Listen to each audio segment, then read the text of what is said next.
Magbayad tag ice cream balik. Magbayad tag ice cream. Yan sila Pigs guys. Uli ka natin no? Uwi na si Mama Pigs. Mamaya. Bilin lang. At saka si Bilin lang. Pigs naman babalik na ng trabaho niya. So biyahe silang dalawa mamaya. Kumaon sa mo dito. Tuway dagang makaon dito. Saka kami naman, punta kami ng bukid guys kasi maghatid si Nonoy ng mga ulam doon sa ipinagkatiwala ng hayop niya. Katulad ng baka at saka kalabaw or sa bahay niya. Kaya tara punta tayo doon.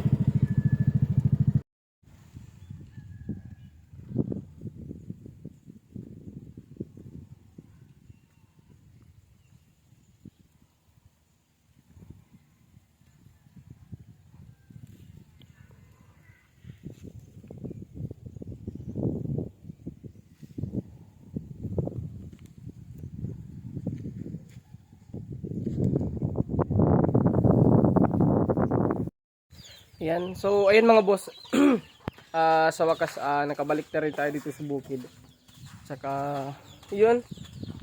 Yung pinunta namin dito mga boss ay yung mga aso, saka yung mga alaga ni Nonoy. Kasi, naghatid kami ng mga pagkain. Pagkain ng aso, at saka sa mga manok niya. Ayan. Yun yung mga manok niya. Andito yung mga aso.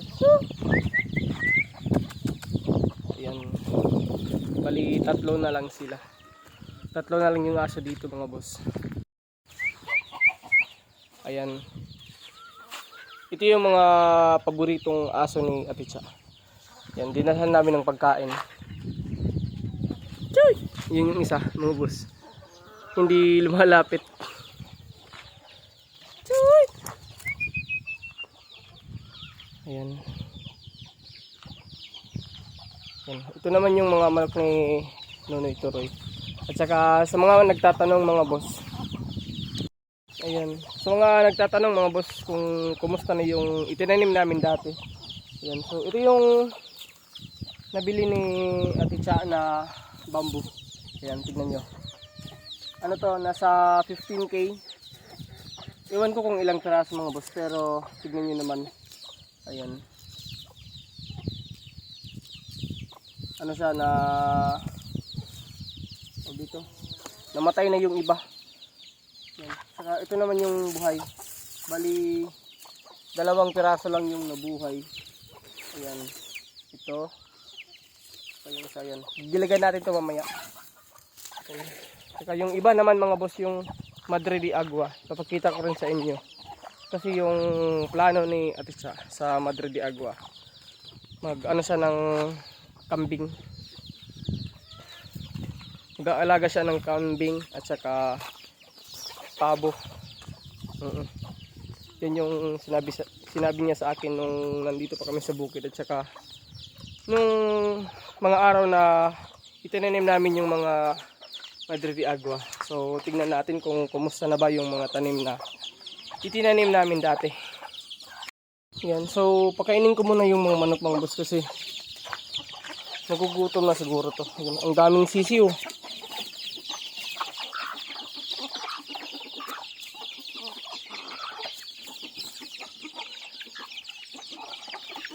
Pero maliliit pa.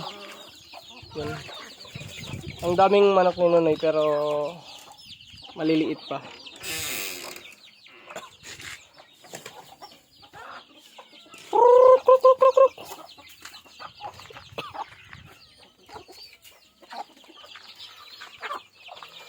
Ayan.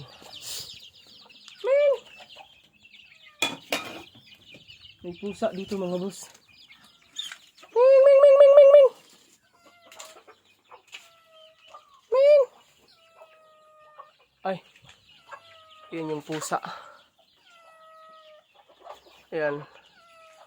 May pusa pala dito si Nonoy. Si Nonoy Turoy. Kaya balik tayo mga boss sa sinabi ko kanina na kumusta na daw yung mga tanim ni Ate Cha. Yan, ipapakita ko po sa inyo. Malalaki na po yung itinanim namin na Madre de Agua. So pababa tayo. Ayan. Ayan ha, tignan nyo. Malalaki na po ito. Pwede na po itong makain ng kanding. Kaso lang walang kanding si Nonoy dito. Walang alagang kanding. Ano lang, baka. At saka kalabaw. Ay.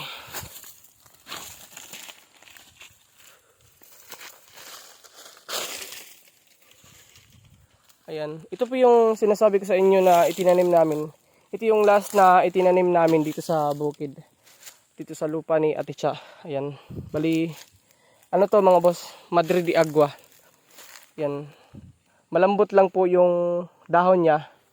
Ayan. Kaya sabi ko nga, pwede siyang kainin ng kanding. At saka yung pabo din, kumakain ng mga, tawag to, mga dahon-dahon. Yan, doon tayo sa baba. Saka meron pa mga boss, yung mga nyug na itinanim din namin. Pero nandoon kasi sa baba mga boss. Ayan, malalaki na. Bali ano to lahat mga boss, 300 pieces. Bali hinati namin yung 150 doon kay tatay, yung 150 naman dito sa lupa ni Ate Cha. Yan. Yan yung mga itinanim namin, malalaki na. Punta naman tayo doon sa taas. Ayan. Nandoon pa si Nonoy sa kaibigan niya. Nagkukwentuhan sila. Kaya sabi ko kay Nonoy, punta muna ako dito. Yan, at babalik kami agad mga boss. Balik kami agad doon sa bahay nila. Ayan. Yung mga dito mga boss, yung mga damo. Parang mga laya na. Yan dahil hindi umuulan dito. Siguro magdadalawang buwan na hindi umuulan. Kaya ganito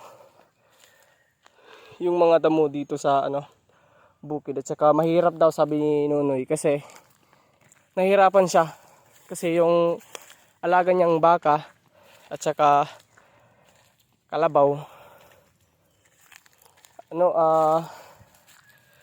wala nang makain dahil sa sobrang init. At saka yung mga damo, ayan mga laya na. Ayan.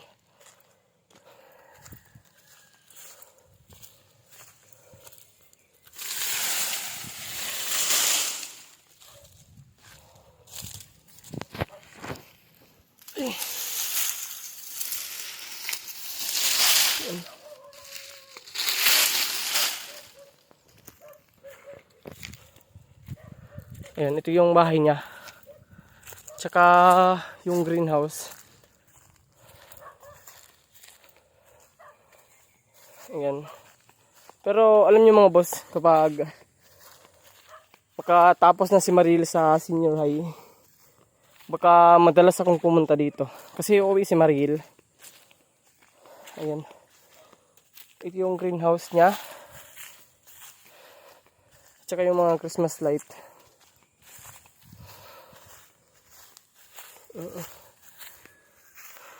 Yan. Grabe yung init dito. Ayan. Yan.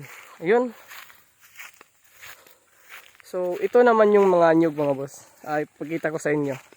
Yan. Kasi, malayo pa namang gumabi. Kaya, puntahan muna natin. Para makita din ninyo. Kasi sa mga upload ko nung nakaraang araw, yung mga nababasa ko mga boss, sabi nila, paano na daw yung itinanim ninyo mga boss. Tsaka sino na yung mag-aalaga ng bukid na yan. So, hindi ko po masasagot kung sino yung mag-aalaga sa bukid. Tsaka, yung masasagot ko lang, yung about sa mga itinanim namin. So, ayan, ipapakita ko lang po sa inyo. Yan.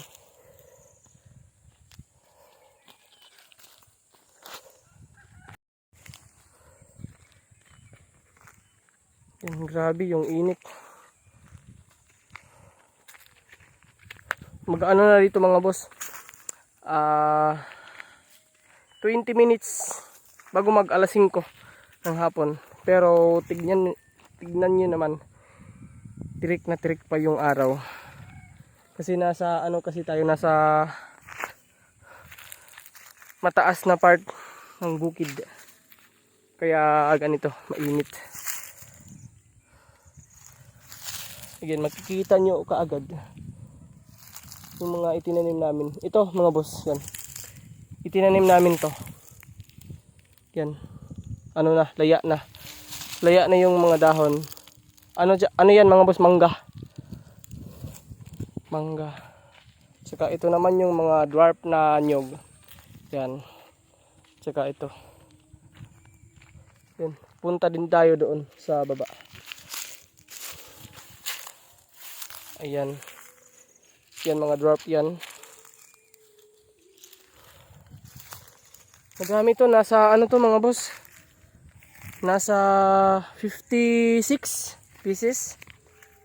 Kung hindi ako nagkakamali. Kasi nung unang deliver sa amin 25. Tsaka pangalawang deliver naman nasa 30 pieces siguro o 35. Yan ito. Mga ano to, mga dwarf. Yan, hindi na ako punta doon sa baba kasi mahirap. Mahirap kapag paakyat. Ayan.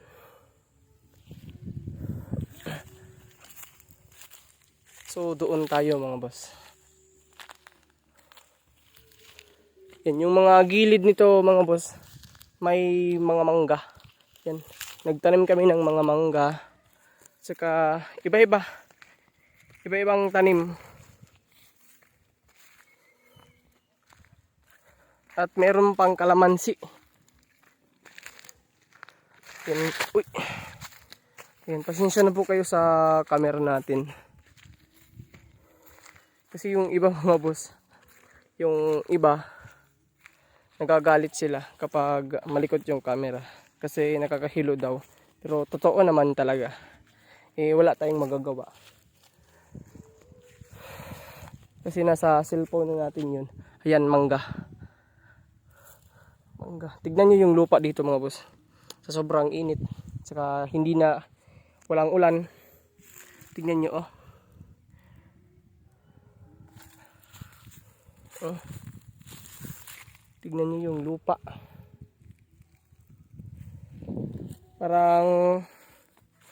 Parang lumindol dito.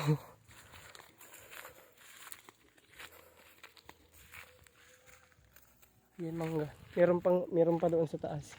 Yan. Ito yung kung napanood nyo sa vlog natin at saka vlog or live ni Ate Cha. Yan, dito. Magtatanim sana kami dito ng mais. Yan dito. Yan kasi sa una mga boss, mais. Mais yung nakatanim diyan. Tsaka dito naman walang tanim. Puro mga damo. Kaya nilinis namin. Pagkatapos nilinis, yung tataniman na sana ng mais.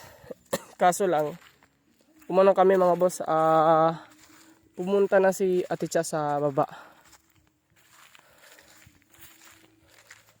Bali, doon siya nagstay sa Bakhaw. Kaya hindi na rin kami nakapunta dito.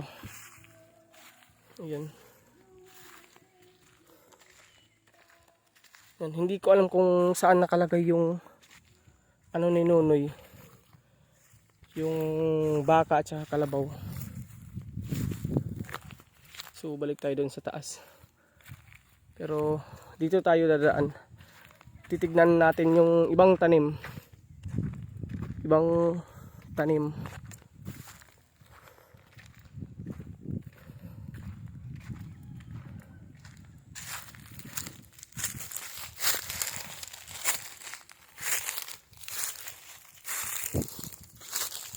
Yan.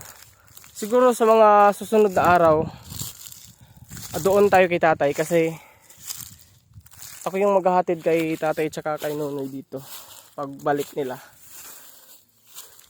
dito sa bukid sa taas. Kapag ganitong oras, mga alas 4 or alas 5 ng hapon, diyan sa taas at saka dito sa baba. Dito siya nagla-live palagi mga boss. Yan, yung second floor na yan.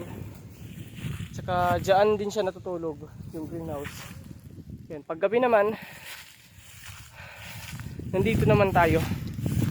Dito naman ako nagtatambay sa kabila. Kasi naka-Starlink kasi si Ate Cha. Saka malakas yung signal kapag gabi. Yan, so dito ako nagtatambay pag gabi. Nagdadala ako ng kape tsaka upuan para mag-wifi na rin. Yan, yung tanim ni nanay mga boss, pinya. Yan, pero hindi pa pwede kasi maliliit pa. Pinya. Ayan. 4 na peraso yung bunga ng pinya. Yan, maliliit pa yan nung dito pa ako nagtatrabaho. Dito pa sa bukid. Saka diyan naman ako natutulog kung naaalala nyo pa. Dito naman si nanay.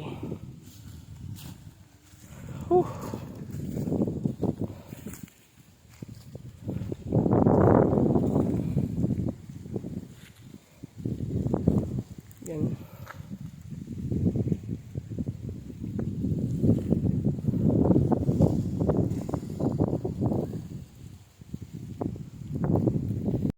Ayan, so bali mga boss, hanggang dito na lang po tayo.